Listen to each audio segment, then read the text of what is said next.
حضرت ابوبکر صدیق رضی اللہ تعالیٰ عنہ کے دور میں ایک شخص ملک شام سے سفر کرتا ہوا آیا اور آپ کی خدمت میں حاضر ہوا اور عرض کرنے لگا کہ آپ امیر بھی ہیں یعنی مالدار بھی ہیں اور امیر بھی یعنی مسلمانوں کے سربراہ بھی ہیں۔ عرض کرنے لگا حضور میرے اوپر قرضہ چڑھ گیا ہے، میری مدد کریں۔ تو آپ اس کو اپنے گھر لے گئے۔ وہ شخص کہتا ہے کہ باہر سے دروازہ بہت خوبصورت تھا لیکن گھر پر ایک چارپائی بھی نہ تھی۔ کھجور کی چھال کی چٹائیاں بچھی ہوئی تھیں اور وہ بھی پھٹی ہوئی۔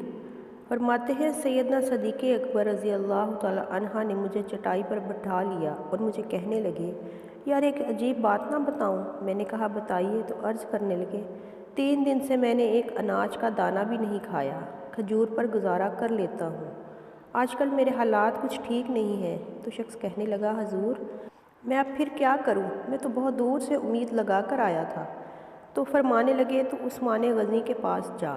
وہ شخص کہنے لگا مجھے تو بہت سارے پیسے چاہیے ہیں۔ تو آپ نے فرمایا تیری سوچ وہاں ختم ہوتی ہے جہاں سے عثمان غنی کی سخاوت شروع ہوتی ہے، تو جا ان کے پاس۔ وہ شخص کہنے لگا آپ کا نام لوں کہ مجھے امیر المومنین نے بھیجا ہے؟ تو فرمایا اس کی ضرورت ہی نہیں پڑے گی، صرف اتنا بتانا کہ میں مقروض ہوں اور رسول اللہ صلی اللہ علیہ وآلہ وسلم کا نوکر ہوں۔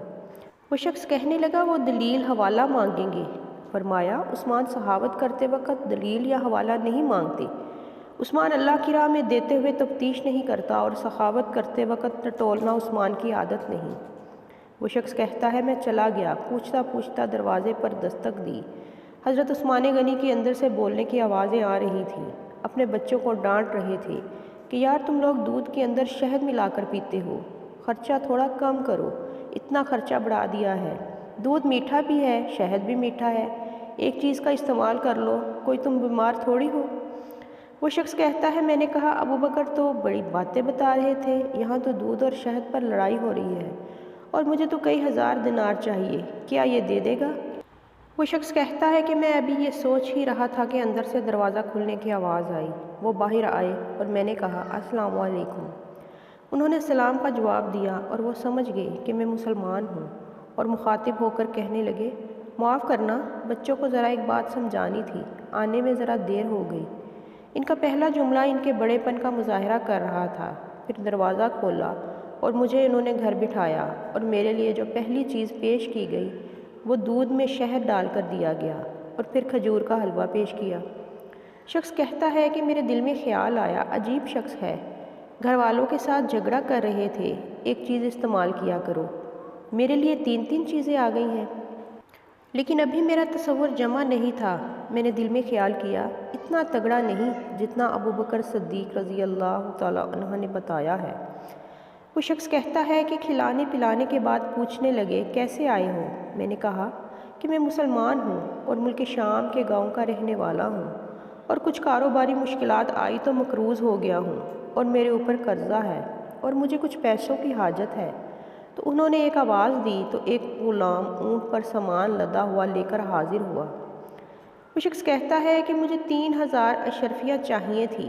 ابھی میں نے بتایا نہیں تھا کہ حضرت عثمان غنی رضی اللہ تعالیٰ عنہ کہنے لگے کہ اس اونٹ پر تیرے لیے تیرے گھر والوں کے لیے میں نے کپڑے اور کھانے پینے کا سامان اور 6000 اشرفیاں رکھوا دی ہیں، اور تو پیدل آیا تھا، اب اونٹ لے کر جانا۔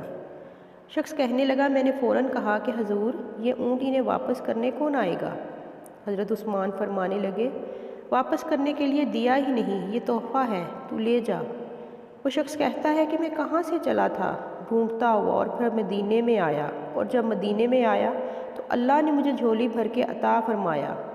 کہتا ہے مجھے آنکھوں میں آنسو آ گئے اور میں نے کہا حضور آپ نے تو مجھے میری ضرورت سے کہیں بڑھ کر نواز دیا ہے، معاف کیجیے گا، میں سوچ رہا تھا دودھ شہد پر تو گھر میں لڑائی ہو رہی ہے۔ تو حضرت عثمان غنی رضی اللہ تعالیٰ عنہ نے کہا اللہ نے جو پیسے عثمان کو دیے ہیں وہ اس لیے نہیں دیے کہ عثمان کی اولادیں عیش مستی کرتی پھرے، میرے مالک نے مجھے نوازا ہے تاکہ میں محمد عربی صلی اللہ علیہ وآلہ وسلم کے نوکروں کی نوکری کروں۔ وہ شخص کہتا ہے میں دروازے تک گیا تو میں نے کہا شکریہ۔ کہتا ہے ابھی میں نے بتایا نہیں تھا کہ مجھے ابوبکر صدیق رضی اللہ تعالیٰ عنہ نے بھیجا ہے، کہ آپ فرمانے لگے کہ شکریہ ابوبکر صدیق کا ادا کرنا، جس نے تجھے یہ راستہ دکھایا ہے۔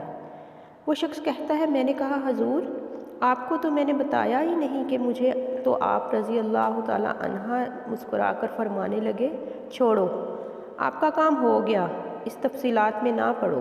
سبحان اللہ، یہ شان ہے خدمت گاروں کی۔ سرکار صلی اللہ علیہ وآلہ وسلم کا عالم کیا ہوگا۔